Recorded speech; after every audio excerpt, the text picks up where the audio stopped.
जयेन जानायनि उननिफ्राय दासिमबो सरकारि जायालासे रिटायार जानो थांगासिनो दं बिनि सायाव सारा मा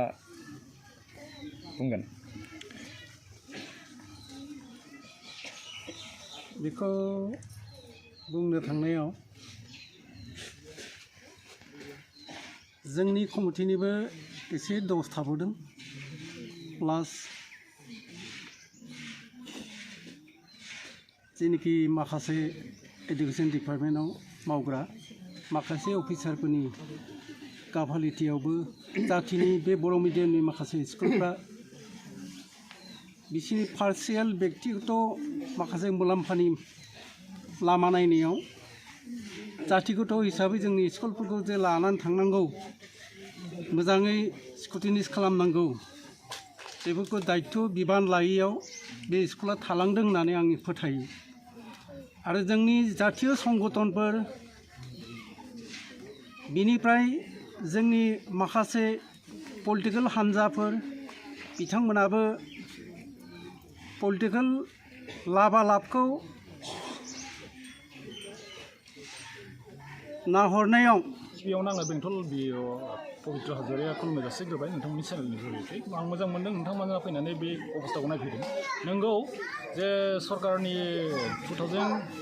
2013आवबो जायाखिसै बिथांमोना 92आवबो जायाखिसै दा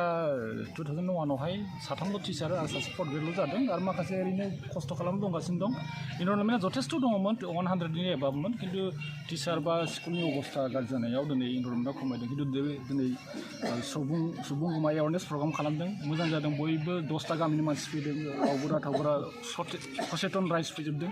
बेयावहाय एकमत जादों खौसेयानो बोलो होननाय जादों आरो शिक्षानो मोनसे हाथियार हिसाबै समाज दानायावहाय गतिके बयबो सहमत होदों आरो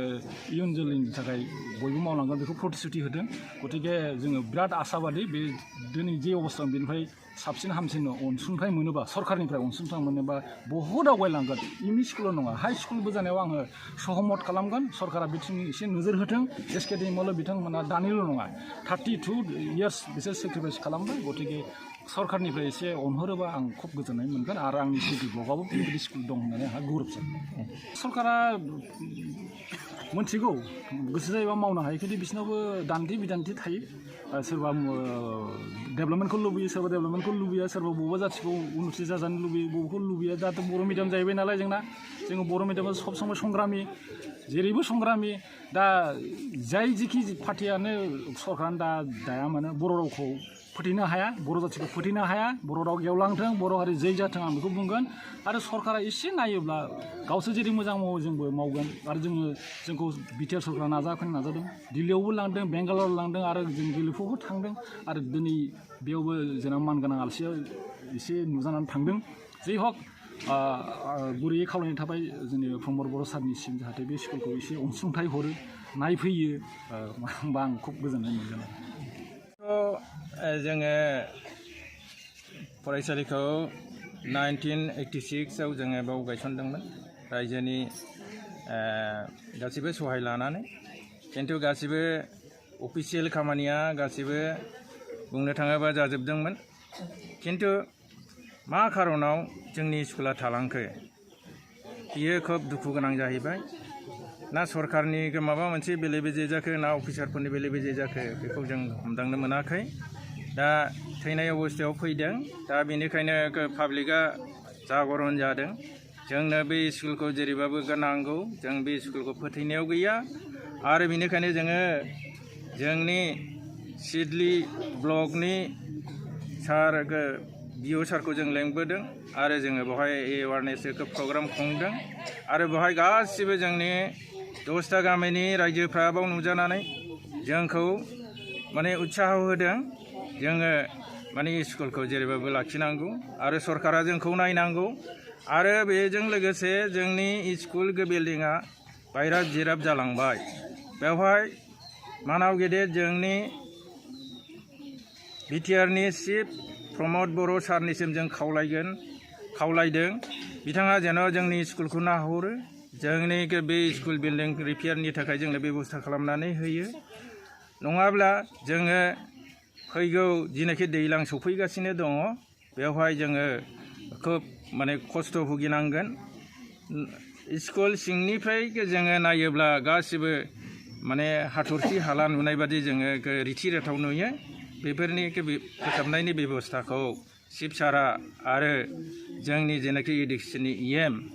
बिथांनिसिम जोङो जोंनि स्कुलखौ नाहरनो थाखाय खावलायनाय जाबाय गुरैयै खावलायनाय जाबाय मा जोंहा बेवहाय प्रभिन्सियेलाइज खालामनांगौ लोगोसे जोंनाव थोजासे टिचार हरनांगौ आरो जोंना बेवहाय साथाम मा सोरनि भुलनि थाखाय जोंना टिचारा साथामल' जानानै फैखो दा बे गासिबो साबजेक्टनि गासिबो आयदानि टिचारफोरखौ जोंनो सुफुंनायनि बेबस्थाखौ खालामनानै हरनांगौ आरो स्कुल फोथांनानै लाखिनायाव जोंखौ मदद खालामनांगौ 39 बोसोरनिफ्रायनो देहायारि जोथोननि बिथिङाव बुहुमनि बयजोंबो फोथायजानाय लोगोसे साबसिन आरो रावजोंबो रुजुजायै गोरोन्थि गैयै फिथाइनि रादाय होग्रा एप'ल' डायग्नोस्टिक्सआ नोंथांमोननि साखाथियाव सौफैबाय